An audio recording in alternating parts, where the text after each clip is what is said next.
look scared to death. I'm all right.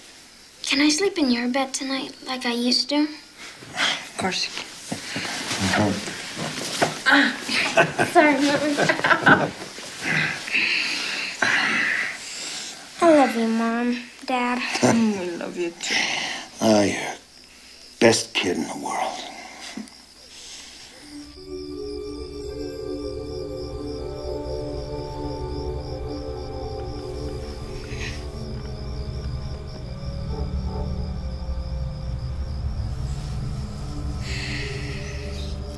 As was my custom every evening, I duly recorded the day's events in detail on papyrus scrolls, another innovation of mine. And it was now some 2 months since my Lord Intef had removed my manhood, yet still I felt the pang of passion for my mistress Lostrous. I had presented Pharaoh with no less than 120 suitable maidens, alas none that met his royal requirements. Taita, Mistress! I couldn't sleep thinking of tomorrow.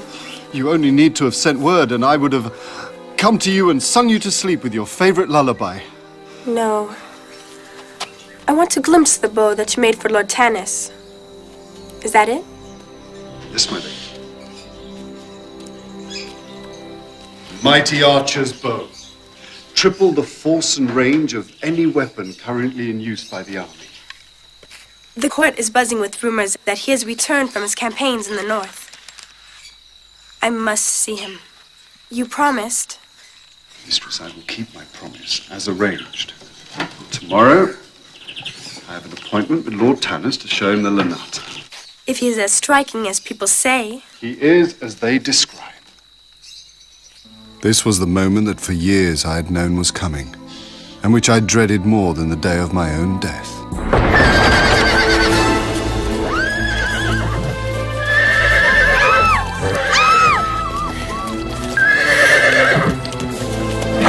What is this strange beast?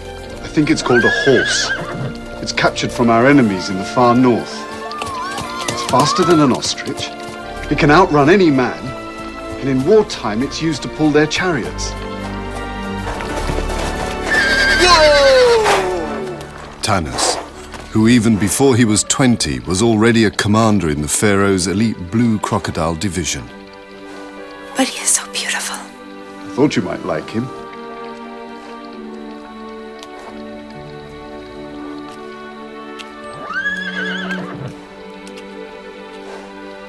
My worst fears confirmed in a single moment. I could tell by the look in her eyes that this vision, this man, my friend Tanis, would be her object of love for the rest of her life.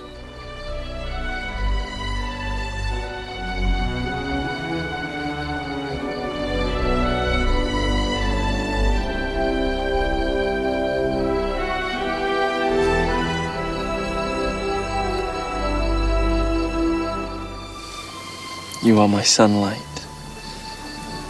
My days are dark without you. You are the Nile of my heart. The waters of your love feed my soul. I shall love you through this, and all the worlds to come. No one shall come between us. Nothing shall part us. We are one. Forever.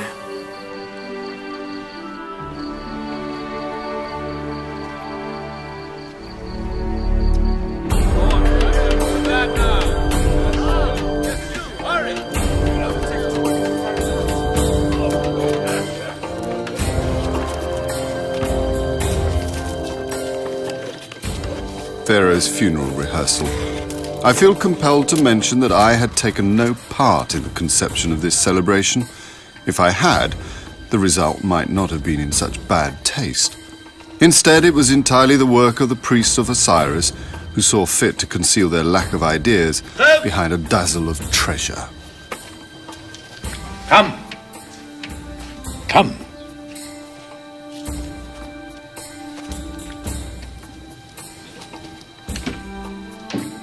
Even in daylight, you are as divine as the goddess Isis. I was so appalled and stricken with remorse that for a while I was deprived of the powers of speech and reason. My worst nightmare was unfolding.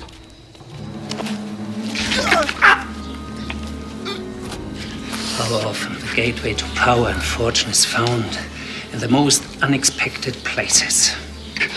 Unexpected, my lord. Don't play the innocent. I know just what a cunning hand you have played in all this. Pharaoh told me that you were searching for the perfect wife to bear him an heir. Why did you never ask me to present my daughter? Stop! This is the outer sarcophagus, which will contain the inner coffins. The one fitted inside the other. The innermost coffin is of pure gold. Come, let us see how the goldsmiths are progressing. Raise! To think that the gold and silver used to amass this treasure was in excess of 500 targs, nearly 1/10 of all the precious metals mined in the past 1,000 years. Stop! Lord Imdev, your daughter pleases me greatly. I shall take her at the next full moon. Commence the wedding preparations at once. O great Egypt, I am deeply honored to grant the services of my daughter upon your household.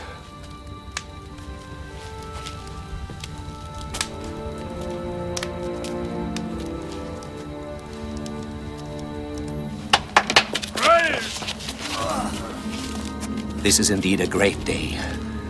You must be delighted. Never. I love tennis.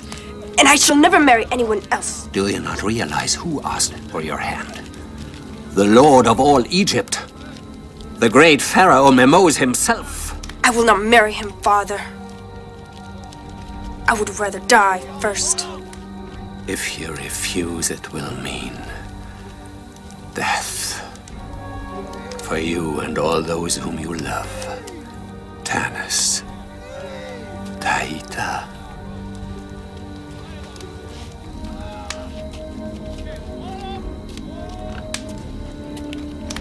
Good. Now go home at once and prepare yourself. My treasured daughter.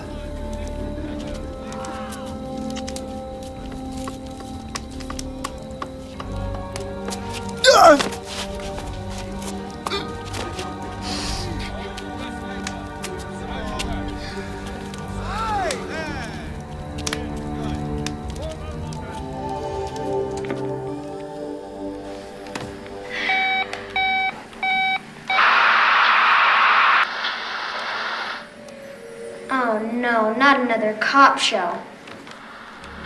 I think you're wasting your time, Hoppy. Huh? Were you talking to me? I'd really like you to call your parents. Mom, Dad! Good evening, Mrs. Elsima. Dorid? It's been a long time. Schiller! What is going on, Happy? One of the perks of owning a telecommunications empire, Mrs. Elsima. We'd like to make you an offer. We hear that you've almost completed your work on the seventh scroll. What do you mean? That's not very convincing. We've been watching every move you make. Gina, roll the tape. What do you think they mean? The ceasing of our life source hides the gold that flows. How dare you, Schiller? How dare you invade my home, my family, my privacy? You can sue me later. Let's talk business. I've been searching for decades for Pharaoh Moses' tomb. I've spent a lot of money. And the thought of losing out to you doesn't please me. I'd do anything to stop you. Oh, spare us your threats, Schiller. But I'd rather work with you than against you. Let me fund your expedition. Never. Thank you, Schiller. But we don't need your help. Oh, but you do. It's going to cost millions of dollars. Especially if you're working with Mr. Harper's antiquated methods. Nick. The Egyptian government is backing us all the way. Now look. The Egyptian government can't spend millions and millions of dollars for a search that may not yield anything. But I can. I can make you a deal you can't refuse. I'm giving you the offer of a lifetime. Unlimited funds, the highest technology. I'll set up a lab on the site. I'll fly in any expert you want. You can't ask for more than this. And what's in it for you? Very little. You know I'm not interested in the money. Oh, really? Then what? Because you're working for me, everything you find will eventually have my name on it. I want Grant Schiller to go down in history.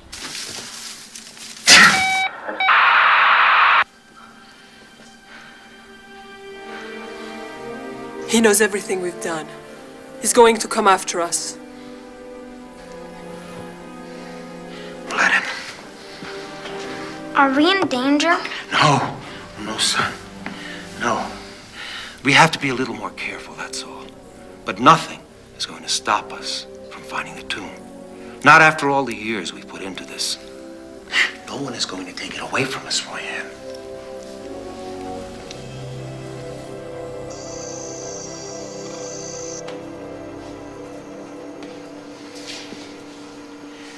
Maybe we should join forces with Schiller. Absolutely not. Duride, how can you... Well, look at us. People are dropping off our team like flies. We've even lost Nahoot. Well, that was his own fault. He kept telling the authorities that we weren't getting anywhere. I mean, he even begged them to be transferred to another department. Maybe Schiller scared him off. Well, it doesn't scare me. Or maybe Nahoot decided to face the facts. Without this piece of the scroll, we've got nothing. This is where Taita writes about the king's tomb. Happy was telling me that if he was going to hide a tomb so that no one would find it, it'd destroy every trace and every record of it. Maybe Taita did that.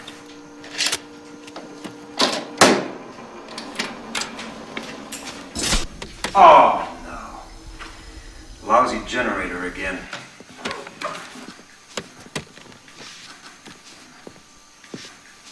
I'll be back in a moment. Okay. Be careful. I will.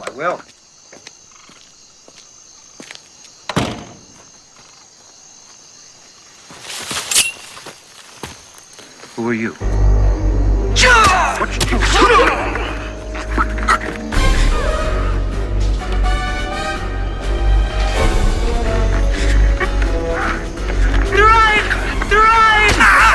Run! Save Happy! Happy! Happy! What is it, Mom? Burgers! Don't ask questions! Arya! Arya!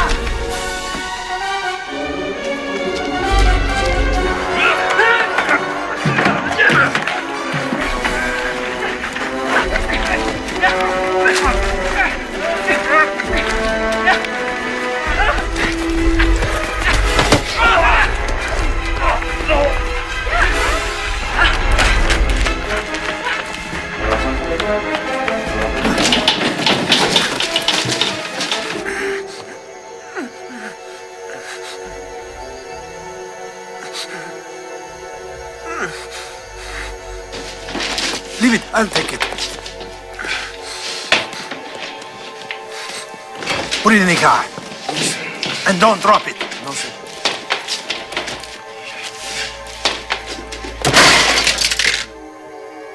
Beautiful.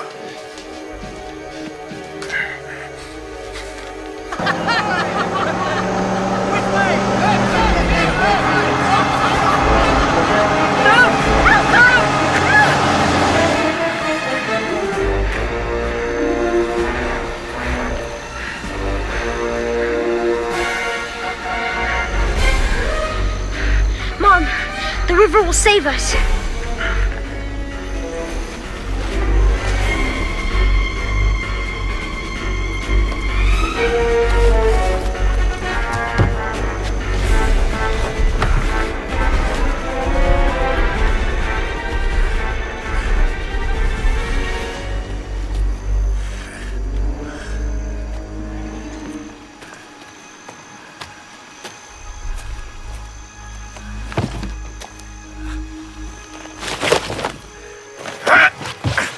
You stupid child! You think you can fool me? Don't touch him!